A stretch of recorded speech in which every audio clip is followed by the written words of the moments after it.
Shalom and blessings, warriors of Yahuah and the truth, children of Yahuah and the truth.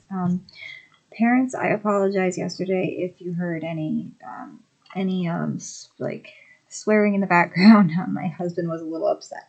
Today it's just me and Bella Bean, and we are going to be reading part 14.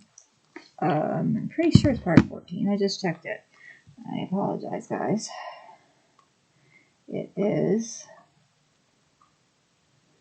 part 14. I was right. Okay. Of the action Besorah, Yahuah's redemptive story. Okay. Cities of refuge.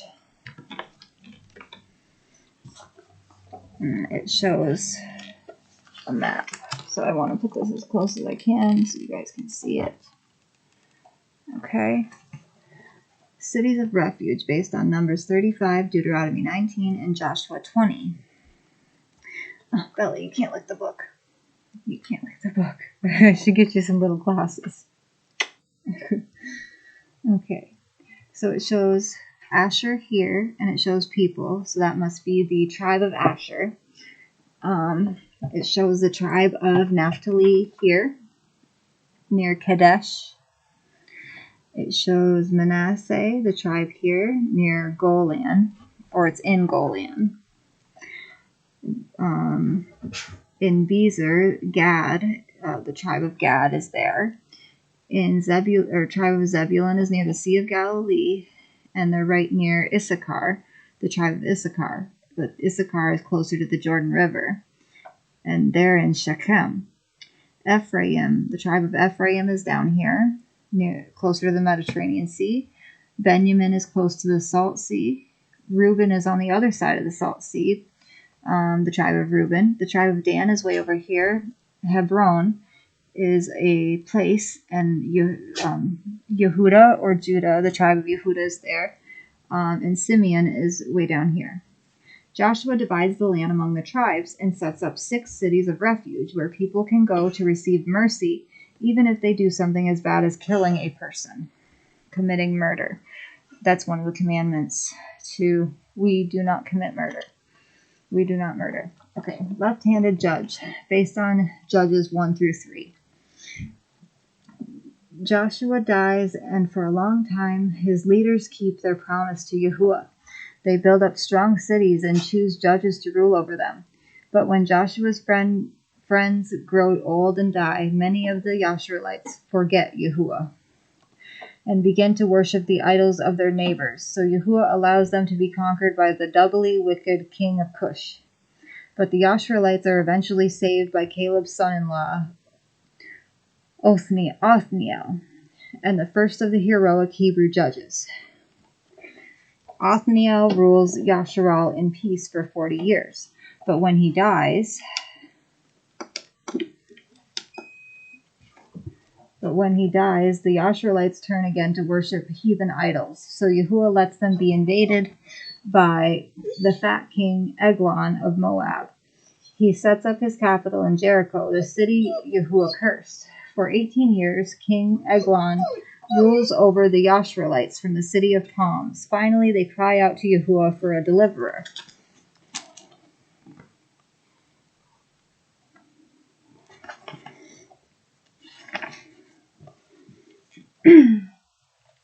Yahuah hears the Yasharites' prayers and raises up a deliverer from the tribe of Benjamin, a tribe known for being left-handed. When King Eglon demands tribute from the Benjamites, a man named Ehud steps forward. Let me deliver this gold to this tyrant. Hopefully they won't search me for a weapon. In Eglon's throne room, Ehud delivers the Benjamites' gold and turns to leave. Oh wait, I almost forgot. Yahuah has a message for you. But it's a secret and I have to tell you privately. Everybody out. But first, make sure he doesn't have a weapon. Search him!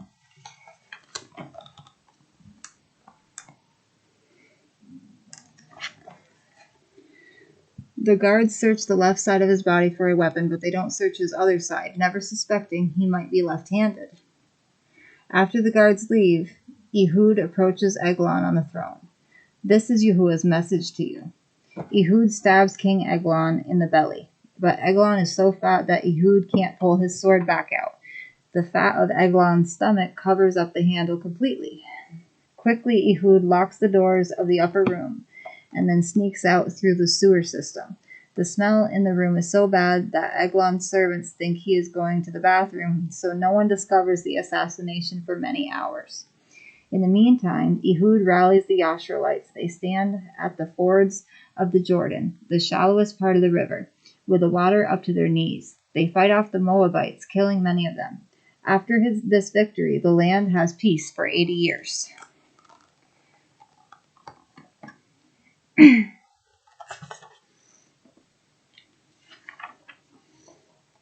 The Song of Deborah, based on Judges 4 through 5. Again, the Yash'rites forget all that Yahuah has done for them and turn to worship the idols of their neighbors. Soon they become so weak and afraid they can't even protect their own fields from Canaanite raiders. Stop, that's my grain! It's ours now. What are you going to do about it? Years ago, our great leader Joshua conquered the Canaanites. Now they are conquering us. What's the matter with our leaders? We'll starve if King Jabin's men keep stealing our grain. The Canaanites raid one field after another. Finally, the Yash'rite farmers have a meeting. We have to do something to stop these Canaanites. Let's go see Deborah, the prophetess and judge. So women were allowed to have power and authority. They were allowed authority positions.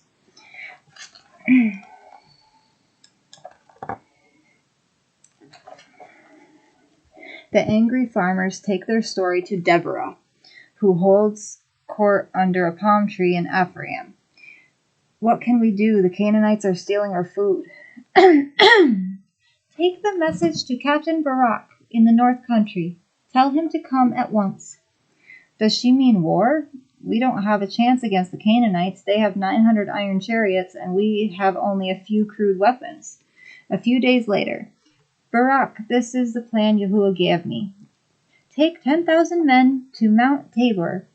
When King Jabin hears of this, he will order his army under Sisera to come out and destroy us. But with Yahuah's help, you will defeat them.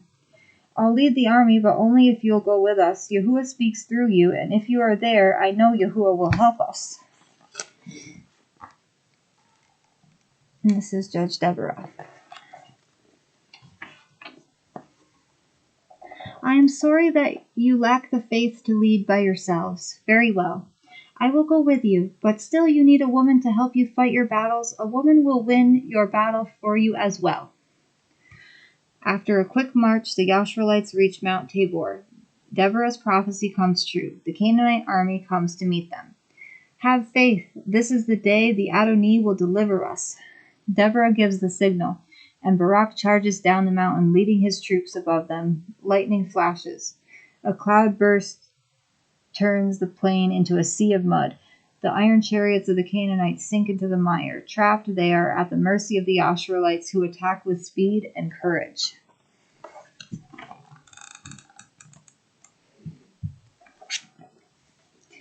To the river! The Canaanites try to retreat, but the Kishon River is already overflowing its banks, and the Canaanites who try to swim to safety sink under the weight of their heavy armor.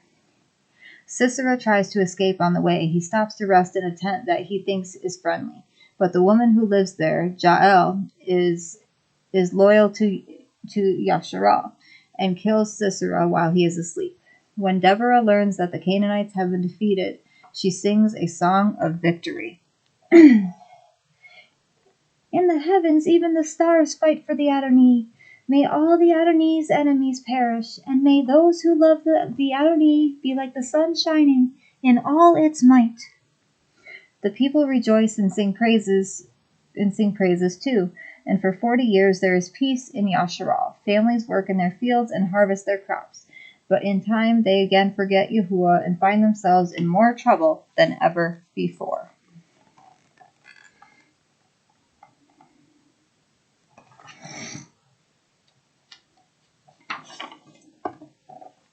Cowardly Judge, based on Judges 6 through 7. In the years of plenty that follow Deborah's victory over the Canaanites, the Yash'rites again forget Yahuah. One by one, they join their neighbors in worshiping the idol Baal, or Lord. At last, only a few people in all of Yasharah remember that it was Yahuah who had rescued them from their enemies.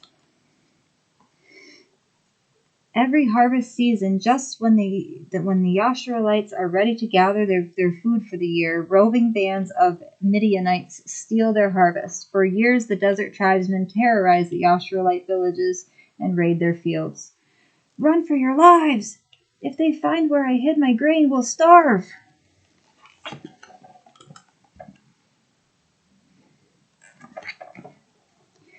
But when the raid is over, "It's gone! Our grain is gone!" For 7 years, the Yash'rites suffer all at the hands of the desert tribesmen. They hide out in the caves and thresh their grain in secret places, but the raiders always return. Then even more frightening news comes. The Midianites are coming again, and they're bringing great armies from the east. Like grasshoppers, the enemy swarms over the Yash'rite fields, stealing grain, cattle, and sheep. One day a young Yash'rite is secretly threshing his grain when a stranger appears before him. "Who are you? What do you want?" "You are a mighty warrior, Gideon. Yahuah has chosen you to save his people."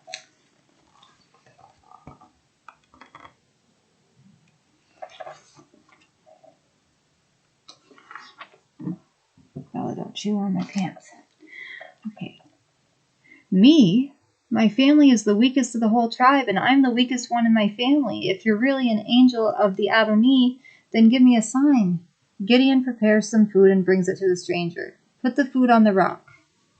The stranger touches the food with his staff. Instantly a fire bursts forth and consumes it. "I have seen the angel of the Adonai face to face." When the angel disappears, Yahuah speaks to Gideon and tells him to destroy the altar of Baal. But Gideon is afraid of the townspeople. Sorry.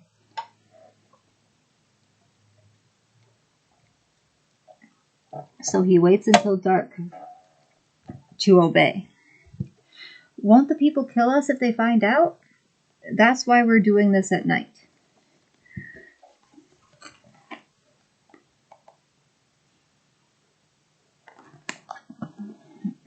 But Gideon still hopes that Yahuah hasn't really called him. He asks for a sign.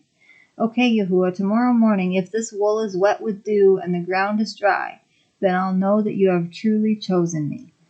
The next morning, Gideon has his sign. The ground is dry, but there's enough dew on this wool to fill a whole bowl. But Gideon is still afraid. "Oh, Yahuah, please don't be angry, but give me just one more sign. This time make the wool dry and the ground wet. Then I'll really trust in you." The next morning, the wool is dry and the ground is wet. "All right, Yahuah, I believe. Now I know that I am the one called to save my people."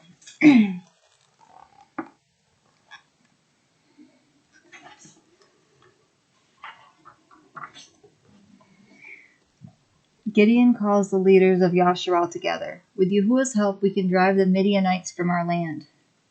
Are you with me?" "Yes, yes." With an army of 32,000 soldiers, Gideon marches to the hills surrounding the Midianite camp. What a camp! Their camels outnumber the sand on the shore. Don't worry, with 32,000 men, we have a good chance against them. But Yahuah gives Gideon more instructions. Yahuah has said that if any of you is afraid to fight, you may leave now and go home. Most of his army disbands. About 10,000 men remain. But Yahuah wants it to be clear that victory comes from Yahuah, not the strength of Gideon's army. He makes Gideon weed out his army once again. When the men stop to drink from a brook, anyone who kneels down to drink is sent home. How can I win a battle with so few soldiers?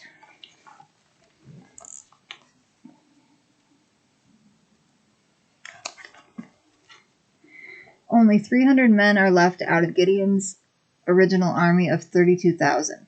Now the Yash'rites know beyond all doubt that only with Yahuah's help can they defeat the enemy. Hide your torches in these pitchers, spread out on 3 sides of the camp. Wait until nightfall, then listen for my signal on the trumpet. We're ready. At Gideon's signal, the men blow their trumpets, smash their pitchers, wave their torches, and give the battle cry, the sword of the Adonai and of Gideon. The stillness of the night is suddenly broken by the blare of 300 trumpets and the crash of broken pitchers. Startled from their sleep, the Midianites rush out to find their camp ablaze with flaming torches, though they are only 300, and the Yashruelites' torches, horns, and shouting throw the Midianites into a panic. They lash out with their swords, striking each other down. Within minutes, they've killed more of their own men than Gideon ever could with his original army. The Adonai has demonstrated his might once again. So this must be kind of like what, about that movie they made called The 300. Because there was an army of 300 men, and they were able to destroy and defeat this army, the Midianite army, with Yahuah's help.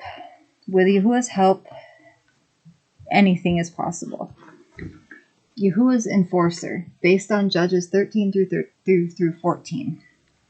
After Gideon's death, new enemies come against Yasharal. Now Philistine raiders strike time and again at the Yashruelite villages, carrying off grain, cattle, and even children to work as slaves. One Yashruelite woman receives a promise from the Adonai. You are going to have a boy, so keep yourself pure, because your son will help save Yasharal from the Philistines. As a sign that he is set apart from the Adonai, no razor or scissors must ever touch his head. A man came and told me that we're going to have a boy, and he will be a hero for Elohim. You're feverish. Even if we have a kid, there's no reason Yahuah would bless him with such a great destiny.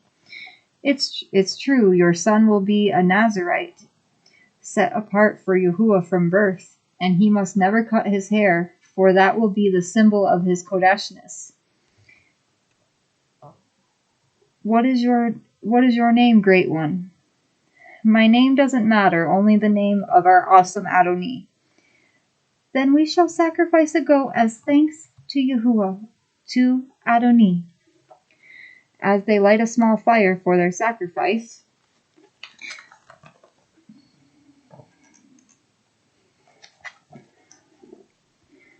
we have seen Yahuah. The Adonai will surely fulfill his promise to us. But to his parents' dismay, as their son Samson grows up, he doesn't act like someone destined to be Yahuah's hero. An irresponsible young man, he disobeys many of the Adonai's commands, except for the one about cutting his hair. May I give you a drink of water? Yes, thank you. She's the most beautiful girl I've ever seen. I don't care if she's a Philistine, the enemy of my people. Back home, Samson loses no time telling his parents what he wants. I have fallen in love with a Philistine girl. Make arrangements with her parents for us to get married. But you're supposed to be Yahuah's deliverer. How can you love one of our enemies? She doesn't believe in our Yahuah, our Elohim. I don't care. Make it happen.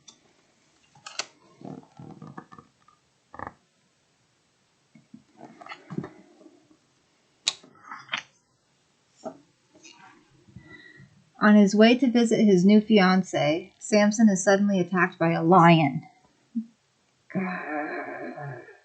Roar! Sorry, Bean. It's part of the story. At that moment, the spirit of the Adonai gives Samson great power, and he rips the lion apart with his bare hands. The Adonai has given me great strength. Nobody better mess with me now. Finally, the time for the wedding comes. Samson walks by the spot of his battle with the lion and sees its body still there.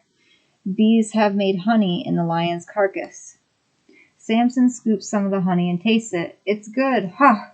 I'm eating food out of the animal that wanted to eat me for food. What a strange coinky-dink. Or change of what we really thought was going to happen. In Timnah, several Philistines greet Samson. I am your best man, and I have brought 29 of my friends to be your guests. Thanks. Hey, I've got an idea. If any of you can guess my riddle, I'll give each of you a shirt and a nice robe. If you can't, each of you has to give me a shirt and a robe. At least one of us should be able to figure out this stupid Yash'Relites riddle. It's a bet. Out of the eater, something to eat. Out of the strong, something sweet. You must guess the answer within the 7 days of my wedding feast. But as the week goes by, neither the best man nor any of his friends can guess Samson's riddle. What will we do? I can't afford to give him a shirt and a robe. Neither can I. We'll have to get the answer from his bride. After all, she is a Philistine. We didn't come here to get robbed by your future husband. Get the answer from Samson, or we'll set fire to your father's house with you in it. I will. Just give me time. That evening. If I'm going to be your Asha, your wife, we shouldn't have secrets. Tell me the answer to your riddle. Not even my father and mother know the answer. Why should I tell you? But she cries every day, and on the last day of the feast. You hate me. If you loved me, you'd tell me the answer. Fine, the answer is a lion and honey.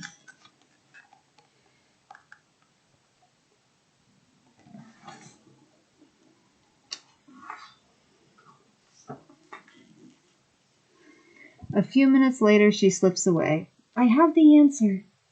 Tell us and you'll save your life. At the feast, we've come to collect our wager. The answer to your riddle is a lion and honey. After all, what is sweeter than honey and what is stronger than a lion? We'd like our 30 robes, please. You cheated. My bride must have told you. I may have lost this bet, but your people will be the ones to pay. Samson is furious. He storms out of his own wedding feast and enters another city. Ah, enough Philistines to pay my debt, and all of them handsomely dressed too.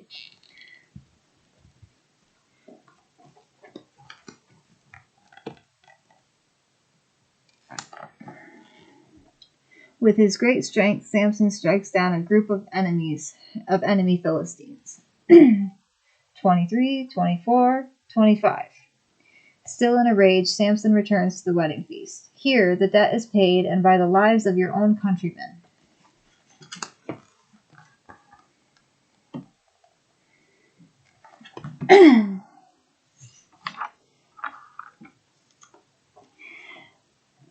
Next story time, we will be reading Defying the Philistines.